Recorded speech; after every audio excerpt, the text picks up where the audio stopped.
سلام. خوش اومدیم به یه ویدیو دیگه. پارت 2 بگاراژ.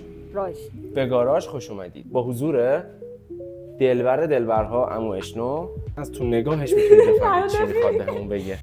اومدیم اینجا چیکار کنیم؟ ادامه کارهایی که توی ولاگ قبلی نصف نیمه مون که فیلتر روغنمون مونده، فیلتر هواه و سرویس زنجیره. دوستان عزیزی گفتین چرا فیلتر روغن اون تو عوض نکردی؟ الان میخوام عوض کنم. امروز اسپایدی اومده برامون یه اینجا جمع جور بکنه. یه سری مشکلات ریز داره. نظرت چیه راجع به این؟ چقدر جمعش می‌کنی به نظرت؟ جمعه. بعد تحویله. ای ماشاءالله. اینجامو میخوام ببندم. برید کنار. اعزام. فیلتر روغنمون این طرفه، اینجا. این سطح پوچتو باز میکنی، فیلتر روغن میذاری سر جاش و همین. ایزی، راحت. ویدیو تمام شد. خداحافظ. ته کار یه پیچ اضافه نیاریم صلوات. محدودیتی نداریم. محدودیت یه چیزی نیاز داری اینو بکشی بیرون از این. هر چی ناخن. آره. شست پا. بیا. بینامو چه داغه. تکنولوژیا. ای خیلی باکره. وای میشه با این یه بار بکشیش بیرون. ببینم اوضاعشو. کثافته. بد وضعیتیه. اینجا یه چیزی که باید حواستون باشه اینی که این فیلتر هواتون کدوم سمتی مونده بود، چون فرق میکنه واسه هر موتوری. اینو گم نکن. یه دستمال اینجا میکشیم که یکم تمیز بشه. اینجا فیلتر هوایی که به این موتور میخوره الان با مال بنلی یکیه، پس همونو میندازیم بهش. فیلتر هواتون رو وقتی در آوردین حتما چکش کنین. چرا؟ چون میتونین یه سری چیزا ازش بفهمین. سلامت انجینتون میتونین از فیلتر روغنتون متوجه بشین. اگه روش براده داشته باشه، پرز داشته باشه یا امثال هم، یعنی یه مشکل توی انجینت هست. اگه فقط کثیف شده باشه لزوما که باید عوضش کنیم. اینم فیلتر نوو میذاریم سر جا، درشم برمیگردونیم و پیچ‌ها رو میبندیم. سه تا پیچات هم باید به یه اندازه بندازی سفت کنی. نمیشه اول یکیشو بندازی سفت کنی بعد بقیه رو شروع کنی بندازی، دیگه اورینگ تو کج میکنی. میتونیم با دست سفتش کنین و بعدش برمیگردیم سراغ آچار بازی. آچار.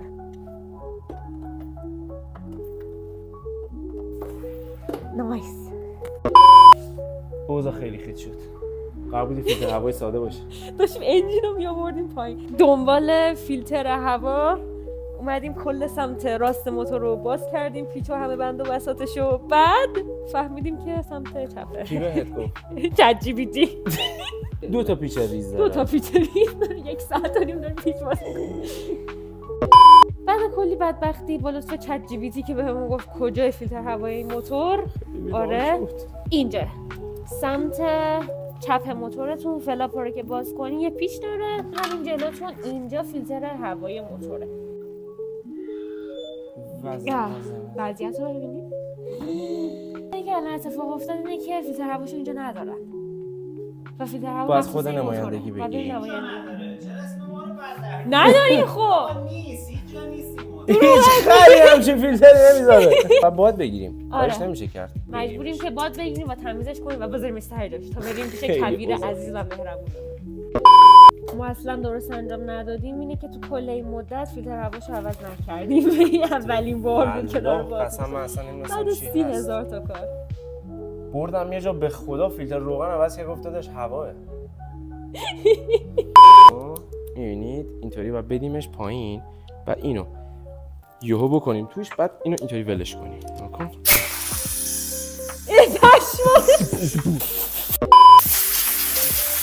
فکرشو می‌کردی همچین فیلتری گذاشته باشم. شاید واسه پراید بخوره بهش.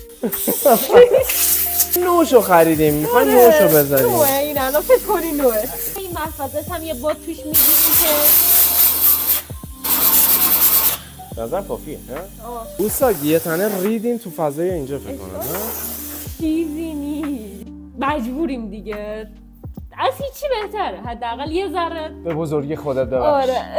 اگه کویر بهمون بده ایشالا سریه بعد. سریه بعد اگه کویر بهمون بده میریم فیلترش رو عوض می‌کنیم. فلاپا رو هم باید ببندیم. خوب شد انجین رو بردیم پایین. میبندیم سر جاش و تمام. خب این روی این میخوره اینطوری. آره پیچامون رو صفر می‌کنیم. اصلا جا انداختن فلپش هم که اینو ضربه فقط چفتش میکنین قشنگ و ماشاءالله جانه میره اصلا لگد نیاز ها برای زور خیلی زیاد میخواد وحشیانه و فلاب نشکن ولی اینجوری باید دسته چی؟ خوب ولی جانه باشه من آره همین طوری میشه اوه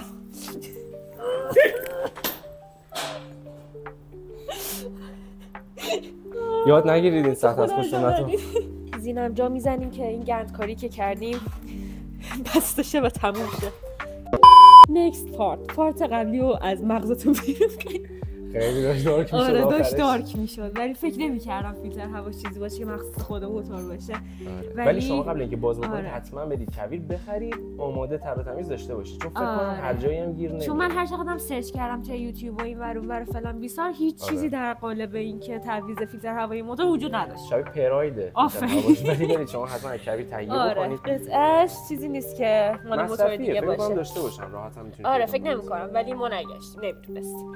بریم سراغ بخش شیرین زنجیروازی. آره بریم زنجیر بگندیم. بریم یه قطعه گنده اضافه بیاریم. خورشیدی عقب اضافه است. از اونجایی که این موتور جک وسط نداره پس نیاز به این استندا داریم که موتور رو صاف نگه داریم. برای جا انداختن جک وسطتون هم خود موتور این بغلاش اینجا یه سری پیچا داره که یه کوچولو بازش میکنین که بیفته توی اینجاهای جک وسط. راحت هر موتور اینو نداره. آره ولی این موتور داره. باز اونم بگین اینجایی که اون بغلم هست اون اینجا هم داره. دارن یه سریاشون اکثرا. چون وقتی با پیچا چفتش کردین اینو میان اینجا باید یه زور لاتی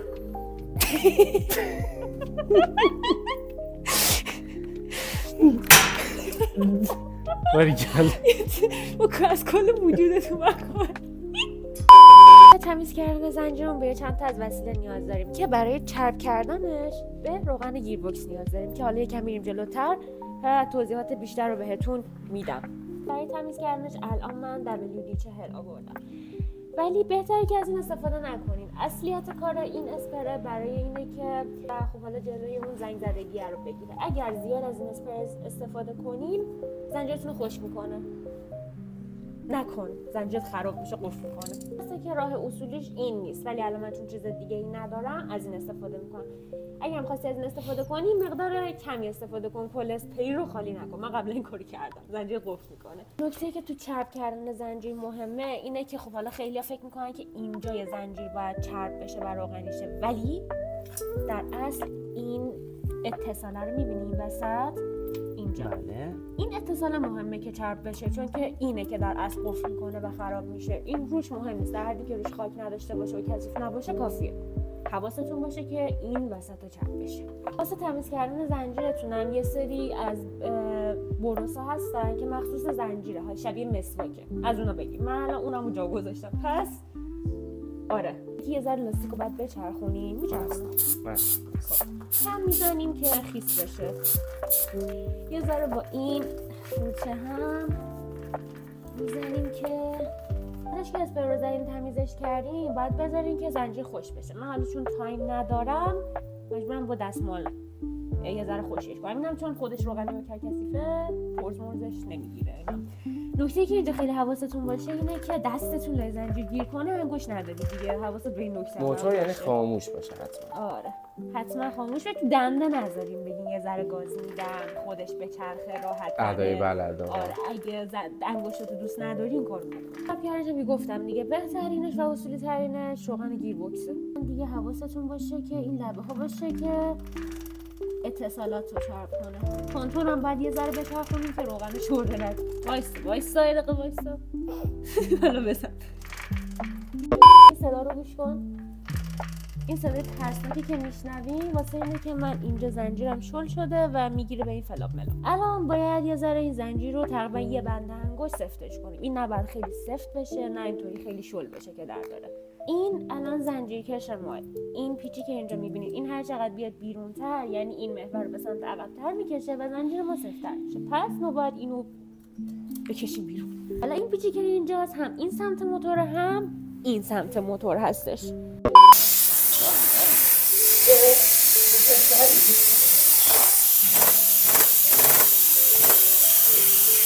خوبه. شما این وسیله رو دست هر پسری بدی یه اینجوری میکنه. دو تا فرمول یکی میزنه. هیچ کس نمیدونه چرا. تو چرا اولین کار این کارو کردی واقعا تا رسید دستت؟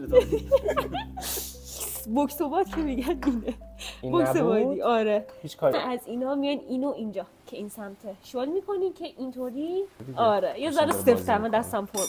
لاستیکتون بازی کنید و اینکه این بیاد عقب‌تر اینو باید یه ذره بکشیم سمت این ور یعنی سفتش کنیم. میشماریم؟ 4 تا بستشه. این نکته خیلی مهمه که حتما با حواستون باشه هر چقدر این ور رو صفر کردین دقیقاً همون مقدار باید اون سمتتون هم صفر کنیم و یعنی اوضاع خیته. زنجیرتون حداقل با 1.5 سانت بازی داشته باشه. اینم باید حواستون باشه. اینکه بفهمین زنجیرتون سالمه یا تاب داره از اینجا میتونید متوجه شید. الان اینجا زنجیر منو ببینین چقدر سفته. وقتی لاستیکو میچرخونین اینجا رو میبینین این یعنی زنجیر من بیش از حد تاب داره و باید بلافاصله عوض بشه. وقتی لاستیکتون رو میچرخونین همه جای زنجیر باید به یه اندازه شل باشه.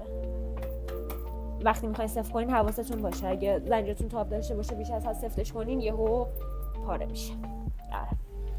ببین ببین این وضعیت خرابه. اینی هم که چقدر زنجیرتون رو صفر کنین بسته به وزنتون و اینکه حالا بار میزنین یا دو ترکین یا این به نسبت اون وزن زنجیرتون رو صفر کنین.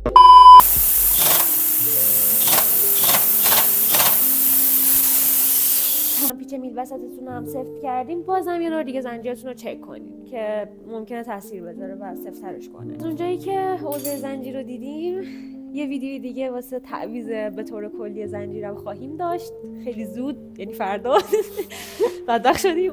این نکته هم بگم این وسط که خب من تعمیرکار نبودم هیچ وقت و الان داریم یه سری چیزا رو به صورت آزمون و خطا انجام میدیم و حالا از دوستان تعمیرکاری که حالا هستن و حالا یه چیزی بلدن یه سری چیزا رو یاد میگیریم.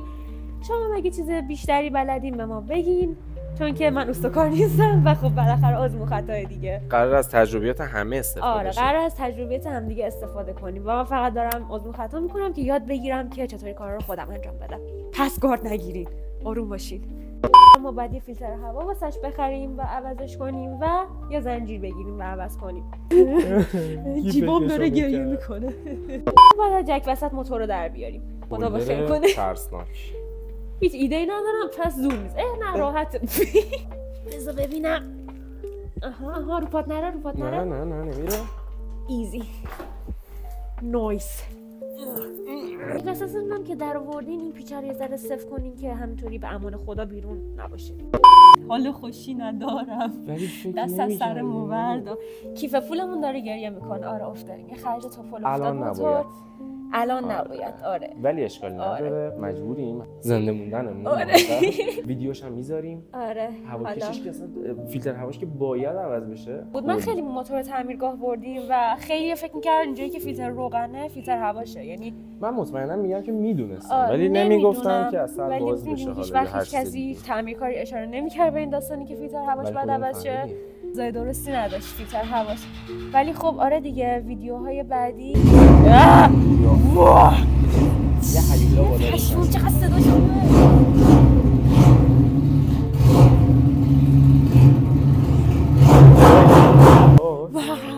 بیا اینا از چیز از هیجانات بگاراژ حتما سر بزنید. آره. نمیدونید چقدر اینجا خفن. خب ویدیوهای بعدی رو خیلی زود قراره بذاریم واسهتون از اونجایی که آره اوضاع درست نیست زیاد ولی امیدوارم به کارتون اومده باشه و عمو من ماتاشینو سوی و سوسایتی.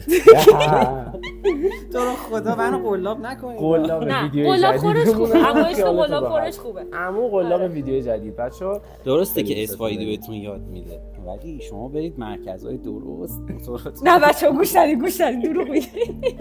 موتور نه ماری دون تاکس. عمو گرم دم بچهای بگاراژ گرم و اینکه به زودی زود ویدیوهای جدید رو بزنیم.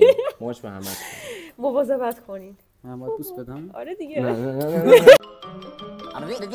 That's all, folks.